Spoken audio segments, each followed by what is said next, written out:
I have to get my own intro music. 1 second, let me mute for 2 minutes, 2 seconds.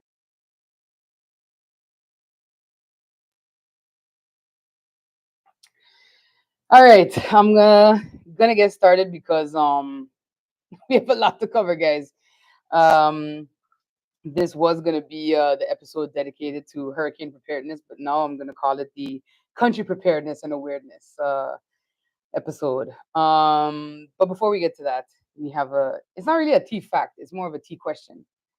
A burning question, if you may. No, never mind. Um, I was having a conversation with a friend of mine recently, and I was wondering, considering that one of my favorite coffee brands, which is Blue Mountain Coffee, which is of course grown and produced in Jamaica. Like, do Jamaicans have a coffee culture, or are they still very much like that tea culture that is typical West Indian and not really like drink? Do they consume that product themselves? I think is the question. So maybe something that I'll look into and then come back with the actual fact before how you call it um before I gotta check, guys. I gotta check. You say they do, but we'll find out the facts for certain. All right. Um, the Parliament catch up. What can I say? It's been a wild 6 days.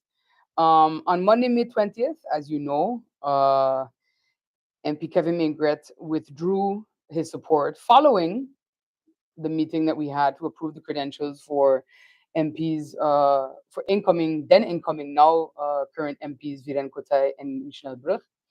Um, also want to wish them a congratulations and welcome to the circus. But yes, MP Kevin Mingret, following that meeting, there was a circulating press release that said that he had withdrawn his support from the URSM, DP, PFP, and now coalition. Now, when I got the press release, I thought it was fake. I thought it was fake news. Why? Because it said he had withdrawn his support on the floor of Parliament. Now, as you know, it was a public meeting, so everyone would have had to stand up to speak, etc.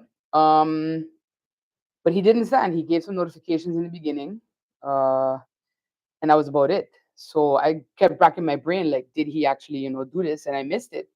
But he didn't. So I thought that was funny. And then I thought, well, no, then this got to be fake.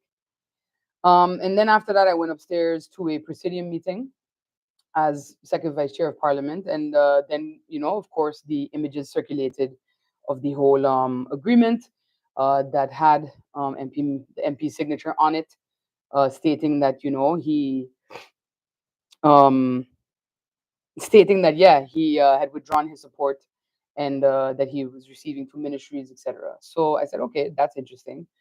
Of course, that preceding meeting was very distracted, so we didn't really get into it there. But of course, when I left, I had to touch base with my team, touch base with everybody to see what exactly was happening.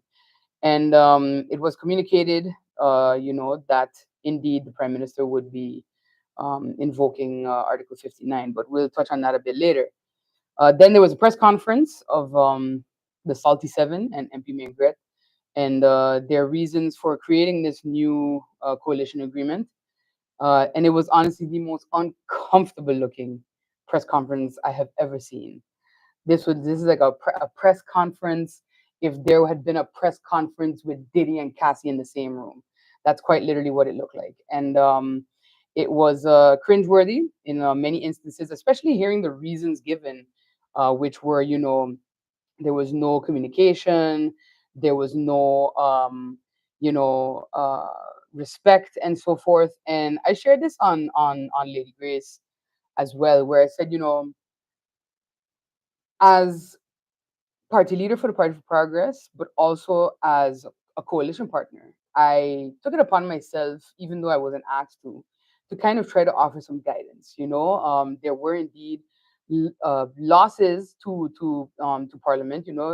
With Dr. Marcelina going up to the executive as well as MP Prisha Halligan Martin. So you really have myself, MP Emmanuel, and MP Westcott Williams, who were the senior um, members of Parliament in the coalition. Even MP De Weaver only had like 2 years and change, because she was minister first and then she came down into the legislative branch.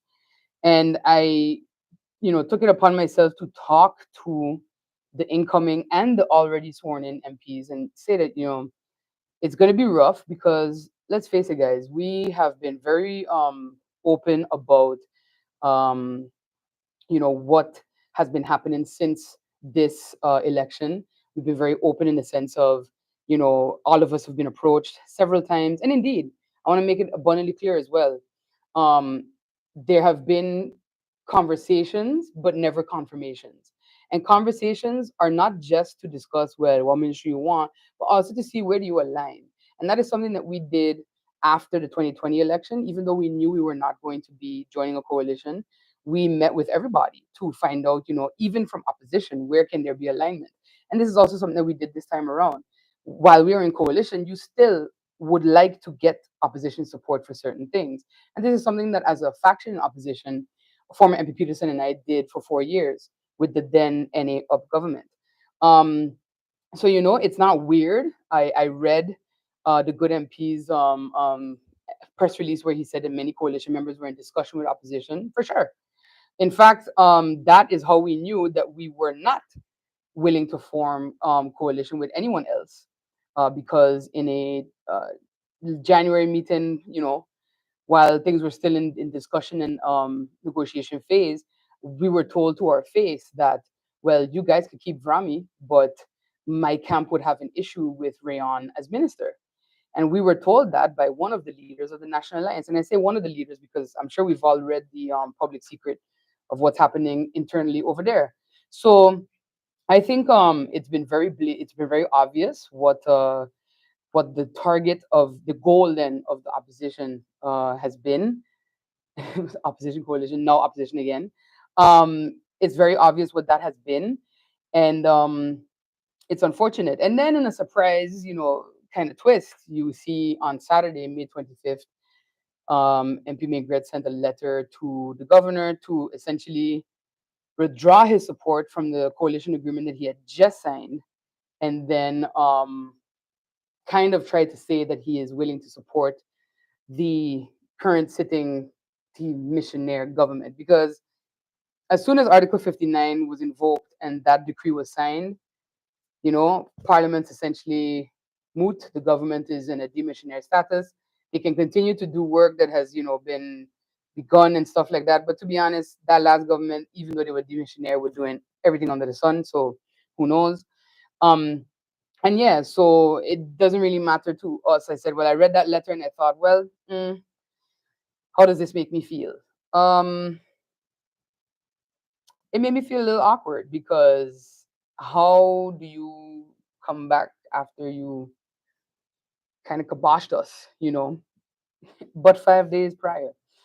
Um, and there's a lot of things that are now in flux. So this shift of MP Mingret on Saturday, makes me wonder, well, how is Presidium going to be handled now? Like, how is that going to go? Because as part of this new majority, President of Parliament, MP Westcott Williams, myself, a second vice chair, vice president, and MP Emmanuel as first vice president, we made our positions available, because they called a meeting immediately following their little press conference, saying that they wanted to call a meeting to dismiss the presidium and appoint a new one. Cool. Um, so we made our positions available. So the question really is, what happens now? So there has to be a meeting called, and I guess we'll see, how that swings this week. I'm not sure if it will still be able to be called for this week. Nevertheless, we'll monitor that situation. What is happening this week, I'll talk about a little further on, because yes, there are still some meetings happening, not necessarily for the Parliament, but committee meetings that I think are really important. But I just want to kind of touch and complete this particular agenda topic before we get to that. So when you have a demissionary government right now. So persons were asking me, well, what does this mean? What's going to happen? Uh, what it means is that no interim government is coming in. I know that there were intentions for persons to be appointed as formateur to form an interim government, much like what happened in 2019. So, as you know, they voted out the Leona Marlin government, and I think that happened in September. And then the interim government was sworn in on, I have my notes. The interim government was sworn in on November 2019. So they were sworn in about 3 4 days prior to postulation. I think postulation day that year was November 22nd. So they were sworn in, which was of course Prime Minister Jacobs, Minister of Finance Irion, and the rest of them. And then they were the interim government until election. And funny enough, subsequently kind of like used that month they had to campaign with taxpayer money, and then came out as a 6 seat party, and then joining with, of course, the up party to form that government that went from 2020 to 2024. So this now means, since there's no real clear majority in parliament, that there is no interim government coming, which I think is great because the country is saved from another screening process, another formation process, and the civil service is saved from having, for even just a month, another batch of ministers who are really about self over country. Um, so that's what happens there. To have that, there is no going to be no interim government, and essentially the MP is going to remain an independent member of parliament. That's kind of what it boils down to. This is something that has occurred in other parliamentary democracies as well, especially when in a demissionary status. So this current council of ministers will stay on until election day, because of course there is no new majority, so there is no need to actually install an interim government. So I know that the governor was maybe on the verge of that, but that is no longer happening. And I want to just, and I'm going to keep saying it until election day, that how we got here starts off from, you know, the statements of, well, Rayon will never be Minister of Rami. And then we had a formation process where it was basically taking forever. The goalposts seemed to be moving. There was clarity given via letters, etc., by myself, by former MP Peterson, by legal advisors to especially now Prime Minister Marcelina, then formateur. So we have tried to continue to get that done, and it took longer, I think, because of all the delays and because of all the backdoor dealing, the whispers, etc. Even statements during the budget debate, to hear on the floor on the floor of Parliament during the budget about how the formation is going to require an extra another extension, and this is something that was shared by an MP without even the coalition knowing of the extension. That is really what called into question for me the impartiality then of that pretty new building in Harborview. And I think it's important to keep those things in mind, you know. So yeah, and then you had the statements during the budget debate. You had, and now my favorite is efforts to run the rumor mill about PFP, trying to claim that MP De Weaver is fighting for leadership against me and such. And I think that's always very cute because we all know which party has a leadership battle happening in it. So good luck to you guys. I hope there's no Congress called because that's going to be interesting for all of you. Um, and I also want to take a moment to kind of talk about how, we also got here through sensationalism politics. And I'm specifically talking about that man whose name I do not mention, lobbying for MP Mingret to first run on a party, to be accepted by a party, and then to be elected. And how that, will always, if we keep buying into this sensationalism, instead of focusing on people's character, on people's whether they're qualified for the job, whether they actually have some Martin at heart, that results in getting us subpar representation. And it's not just him, It's not just him. Because at least he can speak, So I think it's unfortunate, and we really have to move away from that. I think when people ask me, well, how does it get different? It gets different when we make sure to close the loopholes that allow people to flood money in the streets at the most vulnerable in our community, who, look at a 1 day payoff as something that they desperately need, not realizing that it gets them a 4 year screwing, basically, by the person that they then cast their vote for. Because persons who are willing to do that, to pay money for a vote, are persons who will do anything for themselves and nothing for Samatin. And I think it's important to say that, it's the former administration, especially if I read MP Mingret's letter to the governor from Saturday, it's self above country right now, guys. Doesn't matter where they come from, it's self above country at all costs. Because again, you've had people talking on one side of their mouth about stability and about how we're going to move things forward, but it's not actually stability, is it? It's just I'm the one to bring the stability. Sorry. And I think that that's unfortunate, but nevertheless, we move on. Um, our stance on this matter, we've always said as a party, you cannot legislate character, and that's what this is.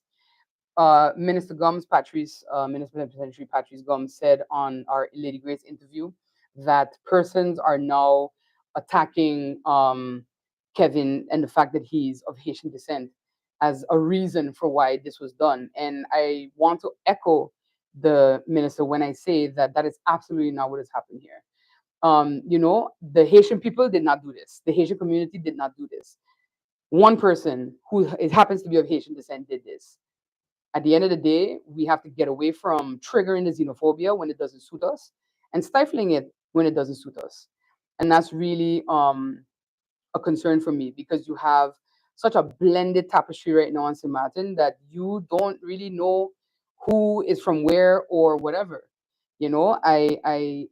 I've always said that we continue to make persons, even if they've been here longer than most of us have been alive, make them feel like they don't belong here, and that's unfortunate. And I think you would see a lot better integration and more working towards better in Martin if we were to just say, you know what, you're a Samatna, because the definition of that has been shifting since the 60s and the 70s, and we just need to admit that and move on and evolve.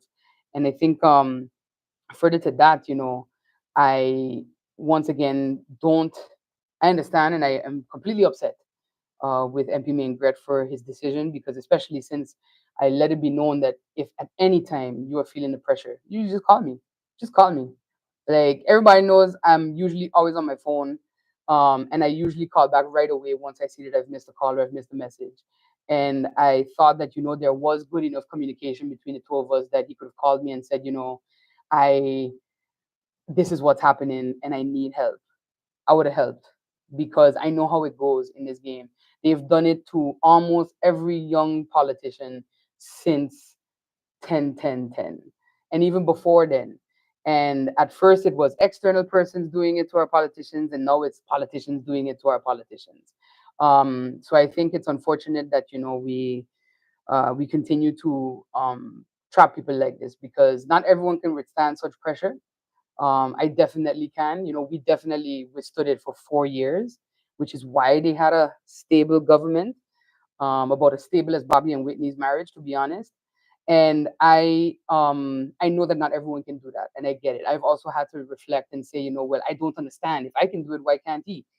I get it. Not everyone is me, but I'm definitely always open to helping persons evolve and be better when it comes to this game, and display some leadership that they can actually be proud of. And even if they're not from my party, I want to see people be better politicians for St. Martin, and that's really what should matter. But alas, birds of a feather, they continue to cause instability together. And if we look at who's been shifting and pushing and causing that instability, it's not that difficult to see, guys. Um, your previous coalition. The impact that this has had these last 6, let me tell you. I went to school in Miami, as everyone knows. I went to university in Miami, and I attended university with so many different persons from this region, from Europe, from Africa, from everywhere. My phone has just been popping off. It's embarrassing. It's embarrassing to have my Bajan and my Trini friends asking me, "What the heck? What's happening? And I'm like, guys, how much time do you have?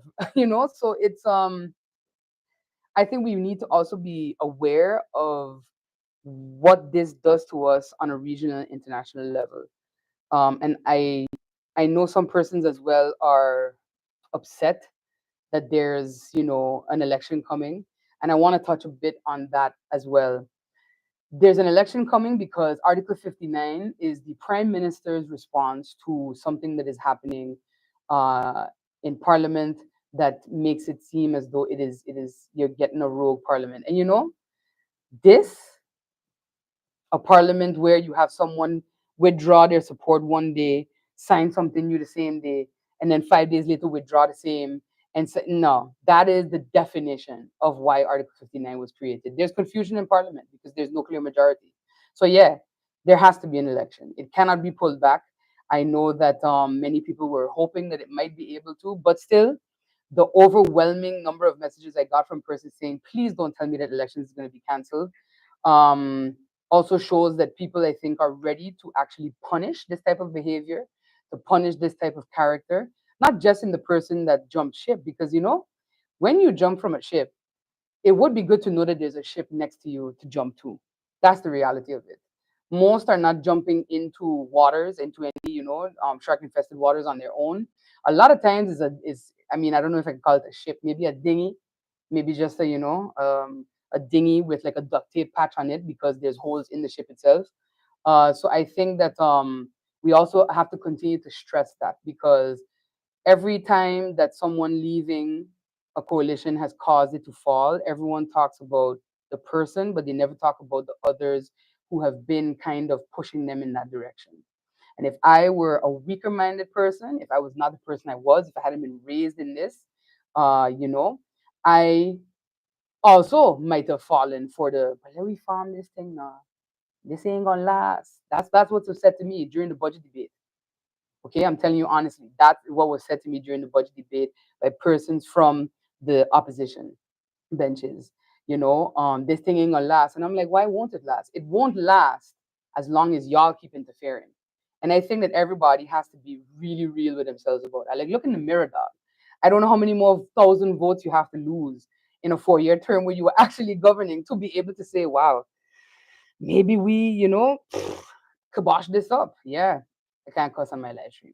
I mean, I can because it's my live stream, but I won't because there are children watching, guys. But yeah, so elections is coming. I understand that earlier today on Wendell MP Westcott confirmed that the date will be shifted. So if the dates had stayed as they were in the original decree, next week would be postulation day, and then the elections would take place in the middle of July. Um, so basically, the shift is probably going to put elections on the 19th of August, which takes it, of course, out of the summer vacation and, takes it out of the holiday season. And for that, is if there's one thing to be glad about in all of this, which trust me, I'm not looking forward to another campaign. We're all tired. We all still have barely recovered from the last one. I if there's one good thing about it is that now we've haul the date of elections out of January, out of the holiday season, out of that prime. Everybody is sad. Everybody needs money. Everybody wants a ham, a turkey, or both season. To allow that hopefully will stop their ability to prey on people and their vulnerabilities. So I will be providing updates in the next live stream as well about what we can expect in terms of how this election is going to go. I saw someone ask about new candidates. We are of course interested in that. Once persons fit what PFP's values are, what our principles are, we can always have a conversation about that. So definitely something to look out for. I see a question about what is going to happen with government until August. It's in the demissioner status. So it's basically just going to be as it was when we were leading up to the 2020 election and after. There's not much that can be wildly done, you know. So yeah, it's that's basically what's going to happen to this current council of ministers and Mishnella. Yes, so it's been moved out of summer vacation, so it's going to be probably the 19th of August. So kids are already back at school, so yeah, they should be back at school. Make sure your kids back at school. Um, then I had just a bit more on local news. So what now happens for me, now that the dates are being shifted and such, is we return our attention to the fact that on the 20th of May, there was something else happening as well regarding our formation. So we essentially had the decree, the national decree to appoint former MP Rayon Peterson as Minister of Rami, and that um, still has not been signed, still has not been sent to the Netherlands, as is the purview of the governor with Article 21 of his regulation. On the same day the government fell, the governor received a 7-page letter from the prime minister regarding those pending national decrees, the one which relates to Rayon Peterson and his candidacy for Vrami. And there was a deadline for a response by the 23rd of May. But I guess maybe, the governor felt a bit saved by the fall of government, because obviously it happened on the 20th, and then the 23rd came around. No response to that letter has been received. So he will be receiving another letter that's giving him a deadline until the 30th, I believe. And if there has been no action taken by then of course we will escalate the process. We're not a party that's afraid of writing to someone's boss. So yeah. Um, and other than that, coming out of Rami, what we can see is, because as you know, former MP Peterson is the chief of staff, working in collaboration with the acting minister of Rami, Veronica Janssen Webster, who's also the minister of VSA. Um, Basically, I don't know if you've checked the news, but Minister Janssen Webster painted a very grim picture of the situation encountered when this new government took office, mainly in the Ministry of Rami, because it has permanent damage has been dealt to the ministry. There is no SG, department heads are lacking, there's no leadership generally that exists. So you can imagine the morale of most of the hardworking, ethical staff members of the Ministry of Rami. Yeah, their morale is basically in the toilet. So that is something that she and her chief of staff are looking at regulating. And if you had tuned in to the May 21st press briefing of the Council of Ministers, you would have heard a bit more from her, from the Prime Minister, as well as from the Minister of Teyat and the Minister of Finance, who I think provided a very clear, worrying, while doing her best not to cause panic, outlook of the country's state of affairs. You know, we said it several times over the last 4 years that there seemed to be a lot of pats on the self-aggrandizing done by the previous government, in the sense of, well, look at what we're leaving with, look what we've secured here and such. And then in reality, that's not what it is. So I think that things that were promised, it is now up to this government over these next couple of months until elections to try to explain, to the unions, to the civil servants, to everyone, that what was said that could be done probably cannot be done. And I think that's important to keep that in mind. We, PFP has always said you have to tell people the truth, because it's going to hurt and it's going to be uncomfortable. But better that I know the truth so I can adjust properly my life, than to you tell me a very comforting lie and then here we are. So there's that. And there was also an update on the sinkhole, because I was told it's not actually a sinkhole, it's just that the concrete box drain lost its structural integrity and it collapsed in on itself, which caused that gap in the Cold Bay Hill. And I think that they said repairs would probably start in the second week of June. And I know that the aim is to get it done in one night. So the road would be closed from 8 p.m. to 6 a.m. Um, and yeah, that's so the culvert. There are culverts all along that road, AGC Browers Road, and it's meant for water to flow past as an underground waterway and such. And yeah, there are several along that road, and we're wondering if the rest of them are uh, are also facing structural collapse, but you know no such update as yet. And before I get to the questions and the comments I see in the chat, I want to also just touch a bit on some neighborly news. So St. Kitts and Nevis expressed concern last week, while our government was collapsing, over an imported case of measles. Now, since COVID, we've had this whole, even before COVID, you had this whole, do you vaccinate your baby discussion. And I think this is one of those, maybe you should vaccinate your baby, because the the number of measles cases that are popping up in certain US states, and now also, of course, being imported to the Caribbean, because when persons are at a time when they don't believe in vaccination, they're also at a stage in their life where they don't believe in not traveling when their child or themselves are sick with whatever. And that, I think, is why the anti-vaccination brigade frightens me the most, because you have these very real, very deadly communicable diseases that were eradicated, and then all of a sudden it was like no, and now they're popping up again. Imagine what an influx of measles could do on St. Martin with our current state of our healthcare. And this is why I always say, if you're going to do research, please look at credible sources before making decisions that are going to impact you, your child, and your country in a very negative way. Because I'm pretty sure that all of those cases of measles could have been solved with just one prick. So yeah, that is something for us to be concerned about as well, and for us to also monitor, because of course St. Kitts is just a stone's throw away. You can reach here now with the ferry, and again, if persons are at a stage where they don't think that vaccination or preventive care is necessary, then they're not going to care that they're traveling while sick. We saw it during COVID, so I think it's really important to keep that in mind. And then, of course, happening in the region today, I would like to congratulate the people of Guyana, the St. Martin Guyana Association, on the 58th anniversary of Guyana's independence. I was actually at their event on the Ring Road before coming here to set up for the stream. I'm probably going to go back because they had a lot of goodies, fudge, shaved ice, which was necessary in this heat to be able to, kind of enjoy that. And yeah, so I would like to wish them a continued safe celebration of this Independence Day. So happy Independence Day, Guyana. And also locally, I know it's not, I'm going to get to it actually. It's in the comments already. So we're going to get to that. And in the Netherlands, for some kingdom news, we are finally at a new phase in cabinet formation.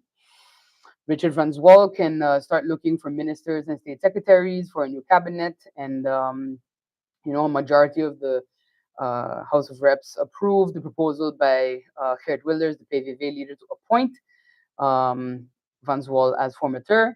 So he has 5 weeks to complete this job. So the new team must take their seat sometime in the last week of June. We as a parliament, of course, will be traveling to IPCO for the Interparliamentary Kingdom overview, which is a conference that we attend with our counterparts in the Dutch Parliament. So I will be doing lives from there as well. I need to buy a new tripod, guys. My tripod fell apart right after the Lady Grace interview. So fell apart like the coalition. But we're gonna get a new one because I couldn't put it back together. So we're gonna get a new one, and then I will take that with me, and we'll be doing live streams from IFCO as much as I can. Of course, with the time difference, most of you will have to catch it on the replay, but of course, it'll be on our YouTube channel for you to check out. And now I'm gonna get to some of the comments that I'm seeing because you guys are buzzing. New candidates, yes, like I said, we will be looking for new candidates to kind of blend in with what we've achieved in PFP, which is a list of persons that are suitable in parliament, suitable in the ministry, whether it's as the minister or as a cabinet member, most definitely who can do the work. Kevin didn't destabilize the government on his own. He needs to come forward and speak the truth. I agree. And I do believe he will make a statement. I would encourage him to do so, probably by tomorrow. So if he's listening, or if anyone listening knows him, please encourage him to do that, because this is his time. He did make a press release that I really didn't agree with soon after his first move, in which he mentioned my faction member's name, MP De Weaver, and said that had he come from a background like that, he wouldn't be questioned. You absolutely would, my guy. By me anyway. I don't think that it's fair that, he focused primarily on women when he called out names about persons not facing questions, because MP De Weaver, MP Heilige Martin, all of them also faced questions when they went independent, and I think they substantiated their reasons, back then as well for themselves. So then I answered Jonathan, what's going to happen with government. Jamila, I hope GB keeps performing like it is so the populace can be aware of what to not vote for. You have no idea how accurate that statement is. And I know that there are going to be some statements coming from the uh I know from the acting minister of Rami regarding meetings that they have had with GEBE. And let me just say that I will be the first one to be swinging from the rooftops and singing from the rooftops vindication, because I think it's going to confirm what we've said all the time, all along, which is we need to slow down the concrete pouring, guys. That's the reality of it.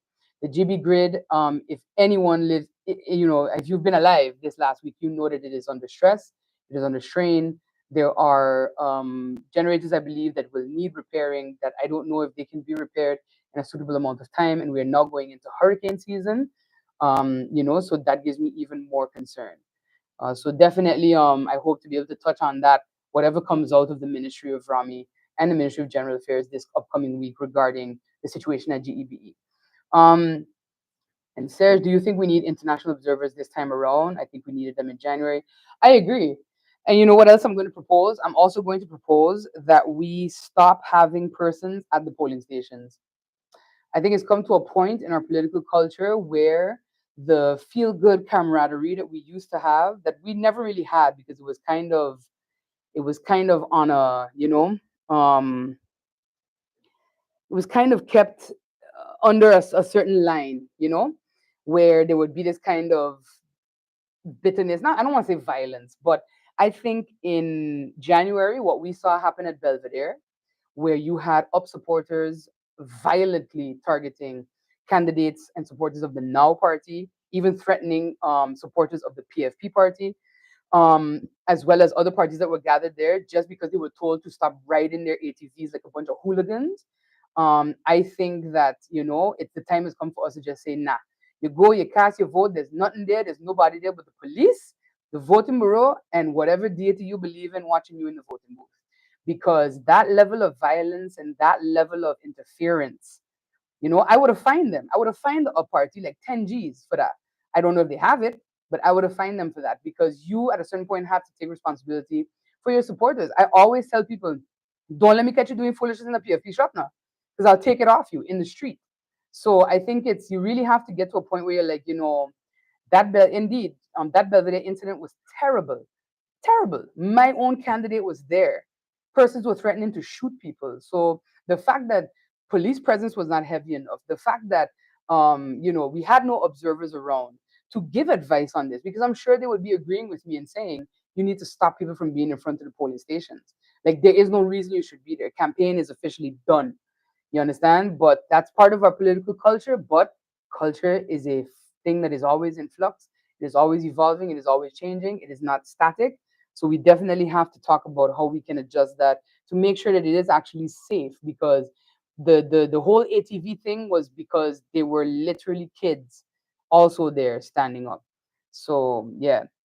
Um so yeah, to conclude, Serge, I do think that we need international observers, but I also think we need to limit presence of persons and supporters around the um the polling stations. I know for a fact in my home district of Mid Region, at Sister Marie Laurence, people were walking away because they were so overwhelmed with the noise from the same campaign song being played over and over again. They're not that good, guys. Your campaign songs are not that great. Being played over and over again, it really stressed voters out. And to be fair, noise pollution is a form of psychological warfare. So do without information what you will. What's the qualities you look for in regards to joining your party? We've always looked for persons that have our same sense of integrity. Like the minute someone starts to say, I don't necessarily have a problem with corruption, I just don't like when it's done messy, I think that's very problematic. Or when they say that, well, if you come across a good deal to get a piece of land while you're a minister, you can pass it up. Yes, actually, you should, because that's illegal. No, that's unethical. And I keep making this distinction also between legality and ethics. So you definitely have to understand the difference, because you may be doing something legally according to the letter of the law, but ethically you're on the wrong side. And I think that's important. So we look for that. We look for persons who have experience in certain fields, especially those that we are passionate about, whether it's finance, education, infrastructure, persons who have an interest in energy or in just how we can solve some of our environmental issues on St. Martin. And honestly, persons who have that real heart for the country, and who are willing to sacrifice where this is not going to be their career, this is not their be all end all. Have something else going on. Like, it cannot be that you're coming here because you think that you can make a difference. You need to know how you're going to make a difference. And I think when you ask people those questions, like the specifics of how they're going to make a difference, they don't really know how to um, formulate that. So, but those are the things that we're looking for, and also people who can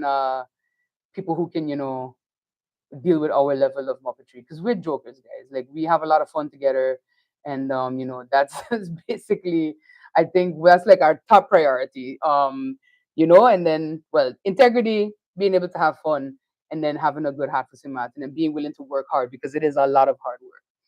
Mm, do you feel that he should resign? Um, for me, I probably would have, but that's because I have a shame box. I feel like, I wouldn't be able to sit in such an uncomfortable scenario where I have seven people over here upset and seven people over here upset. And I'm just here, man in the middle. But that's me. Again, I've had to really come to realization that not everyone is me. And I'm trying to put myself mentally then in his shoes and seeing, well, how would, because I can't imagine what it feels like. You understand? Everything that has happened over the last, again, 6 days. And even though, majority of it is his fault, I understand the pressure that was coming. Do I agree with him caving? Absolutely not, because we didn't cave for 4 years. We didn't cave in the 4 months it took. And the offers were there, guys. The offers were there up until last week, Thursday, to be honest. So, um, and then what is your opinion on persons being banned from running for parliament? Yeah, I don't know. I don't know if that's again, it's a strange democratic system in where we are at. But I think all over the world we're seeing how people are having these conversations about, well, should there be term limits, for parliamentarians in these types of systems. In the Netherlands, actually, what they do is most of the parties have a limit on how often you can run. So I think it's 3 times or 3 terms. I'm not sure if you have to be elected 3 times and then you can drop, or uh, you have to you can only run 3 times. I have to double check that. So please, I'll try to check that, and I'll get back to that next time. Um, so I don't know if you can ban someone from running. That would be.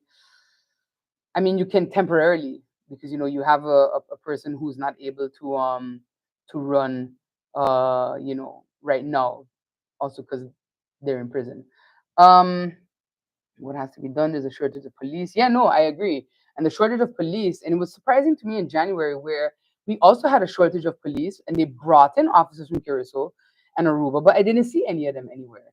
The Belvedere thing really disturbed me, because you had the 2 officers that are inside the polling station, and there was no one outside. And I had to call the lieutenant and say, "Hey, this is happening. Can you please send a patrol over there?" So that's how the police showed up there, but they should have been there from the get go. I agree. We should have reached the point to stay home and vote online one day soon. We're gonna get there. How do we test or pre-screen new candidates? Words cannot be enough. No, definitely not. We try to do our own little background check. We'll talk to you. One of the first questions I ask people is, how is there anything that you want to tell us that we should be aware of? Because we're gonna find out, guys. In this day and age of social media, everyone basically, kind of. Um, Everyone knows everything anyway. So if you think you've gotten rid of it, you probably haven't. So we also do like a deep dive on social media and have a conversation with you when there's something that piques our interest. A lot to prevent candidates from jumping ship. That is not really possible. Democracy, again, it's your right. So, and it should be, because look, if I'm with a party, right, and the party is suddenly deviating from wanting to increase minimum wage, which we campaigned on, to then saying the minimum wage should actually drop to $2.75 an hour because the business community said that it's too expensive to pay people fair wages.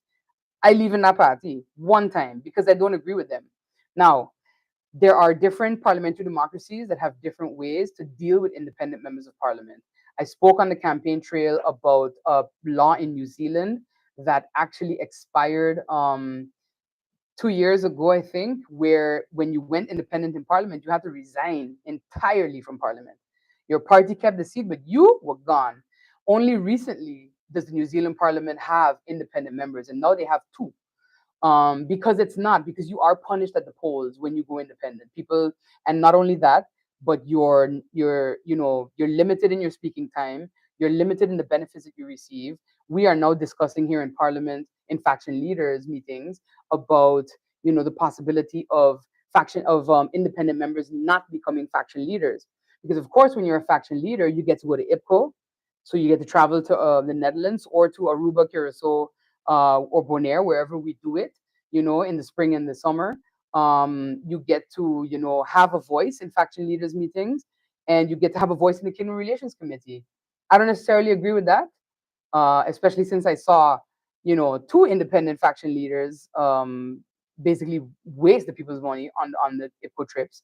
So I don't think that that's something that should be done. However, I can say there's been significant pushback from not this faction, but from your two former government factions on this matter, because they feel that you should still be respected as a member of parliament. I think it should be different.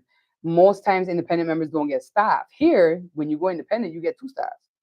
You understand? So I think all of those things are things that we hoped to change. So if you want to see them change, maybe give us a look see on August 19th when elections is supposed to be. Sweet Sensimilia Act, we just twice already. Redundancy pay. So after you've stopped being a member of parliament and a minister, you used to be able to collect 2 years worth of redundancy pay, so that as a percentage of your salary. I can get the specific percentages and provide them like in a link under this description after this live. And this parliament in 2020 or 2021, it was voted on for it to drop down to 1 year. So it's not 2 years anymore, it's 1 year, and it's a percentage of your redundancy pay. Why isn't MP the Weaver on the podcast? MP the Weaver is finally celebrating her birthday this weekend. We are in good relations. I was actually supposed to pass by her house to get some macaroni pie that she's making, and I didn't know that she made. But I'm gonna do that after this. But yes, her birthday actually happened in the midst of all of this chaos. So she did tell me, I'm not gonna be around the weekend because I gotta celebrate. Like I get it. Um, so yeah, I that's why she's not here. But we're definitely in good relations. If you missed earlier, RJ, I said the rumors of a leadership battle in PFP are actually fake. The only thing we're trying to lead on is who is going to get better snacks for their birthday. Right now, she's winning. I have until September. But yes, and then what is PFP's stance on repealing the lynch law? um, the lynch law kind of saved our butts in 2020, because of course it meant that myself and Rayon Peterson came into parliament. Had my then number two come in with me, I'm pretty sure I would have lost a seat, based on what was happening internally with that particular person before we removed him from the party. So am I necessarily in favor of repealing it? No. But I guess it warrants a discussion. But at the end of the day, I don't really think the lynch law is our problem. Our legislation is never the issue. So quick summary of the lynch law, should I? Back in the 90s, the late Edgar Lynch, um, found it was unfair that your position on the list determined if you would get into the Island Council. He felt that your vote count should determine if you were to move up into one of the branches, and because back then what it was is you could be the number one candidate and the number 10 candidate could get more than you, but because you were number one, you would automatically go in. That was pre-lynch law. Curacao, I believe, still has that, and I think Aruba. Yeah, this is actually Will Johnson law that was adopted, because I think Saba had it first. I don't want Uncle Will to come in the comments and cuss me. But yeah, so basically, the late Mr. Lynch said, I think that it should be that if you have your number of votes should determine you get in. And then the law passed, and then funny enough, the following election, he was done in by his own law because the MP that came in instead of him was lower down on the list and had two or four more votes than him. And that was actually MP George Pantaflet. So that was kind of a funny story that we exchanged on the uh, in Parliament when he was still in Parliament, and I hope that he's doing well. So that is basically the lynch law. So repealing it, I don't know, because again, it deals with the character, you know. And imagine you could have had persons who were placed high on the list, who got less votes, who got in because we don't have a lynch law, but they were still people that jump ship. If you really look at who's been jumping ship, they're not necessarily low down on the list, and even yeah, they're not necessarily low down on the list. I think in one instance, yes, from the up party. I think that was did he jump? I can't even remember. Former MP Matzer. I'd have to check. But basically, I think that it really again boils down to character. If parties were to actually take more of an interest in the candidates they put on their list outside of their last name, the size of their family, whether they have 10 cousins or 500, etc. I think that once you get away from that, and I get it, it's about numbers, but the numbers should not be at any cost, because when that happens, this is the situation that we end up in. So I don't think the lynch law is the problem. I don't think any of our legislation is the problem. I think it's our culture of electing people based on who they are and what they can do for us, or whatever, or what they can offer. And we've all heard the stories, guys. So I think it's I'm not saying anything that is necessary, that is a lie or anything that's false. That we all have heard it from the horse's mouth sometimes too. Is redundancy pay granted if the new no redundancy pay is, first of all, for the Council of Ministers, I believe you have to have been in office for a year. I think I'd have to check. You'd have to have been in office for a year before the redundancy pay would kick in. And I think it's the same for Parliament actually. I will double check, of course. But it's definitely not just 100 days. It's obviously not just 17 days either. So yes, if I think I got every question. Let me see. Yeah, I think I got every question. So I wanna touch on the a little bit on the on the reason why this stream was meant to happen, which is of course your hurricane kit. Hurricane season is but a week away, guys. Um, start getting your kits in order. First aid kits, bottled water for 2 weeks, canned food, other non-perishables, at least two changes of clothes, underwear, shirt, pants, etc. Have your go bag with your passport, your important documents, your cash. Have that all ready, or I'm not saying you have to pack it in a go bag and just leave the go bag there.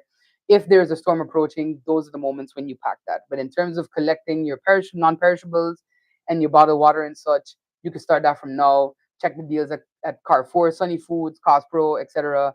Um, and then see what you can basically collect for yourself as we approach hurricane season.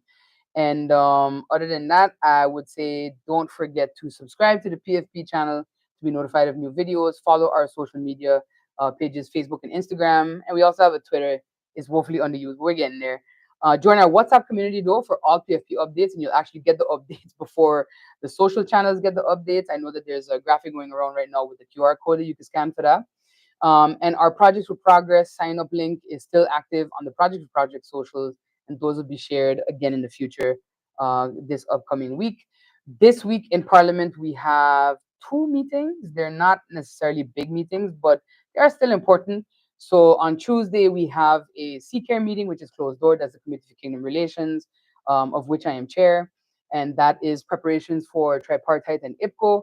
As you know, before IPCO happens with the Netherlands involved, there is also a one-day conference with Curacao, Aruba, and St. Martin discussing, things that impact us and how we can work within the kingdom better with each other. And then we have on the same Tuesday as well a presentation in the committee for VRAMI by the Nature Foundation regarding the ongoing marine park legislation project. Now, this is a project that anyone who's followed me on social media knows is near and dear to my heart because I am a big nature buff. As much as I hate wood slaves, I do love most other animals. And basically, I also help Nature Foundation with that. So yes, the bigger debate is whether a candidate can walk with a seat. That is a discussion that has to be had. Like I said, in New Zealand, you have to resign. You had to resign at the time. So we have to shape that discussion for ourselves and see what we're happy with accepting. Because at the end of the day, can it be considered an infringement of someone who's been elected, whether outright? Because let's face it, nobody in our history has really won their seat outright, except maybe one or two people throughout our entire history. Most of them in back in the day, especially I know used to get two seats outright. So I think that the whole did they get their seat outright? It's a bit of a moot point, a moot discussion, but definitely something that we have to talk about. And what are your top three campaigning issues and topics? Yeah, hit us up via an email because I do have to kind of sign off. But I think it's everything that we campaigned on for January because guess what? Nothing has changed because it's been 17 days of this government. And I think as we continue to find out more of what has been swept under the rug and tucked behind the bookshelves, that will just reinforce the topics that we used in our 2023-2024 election campaign.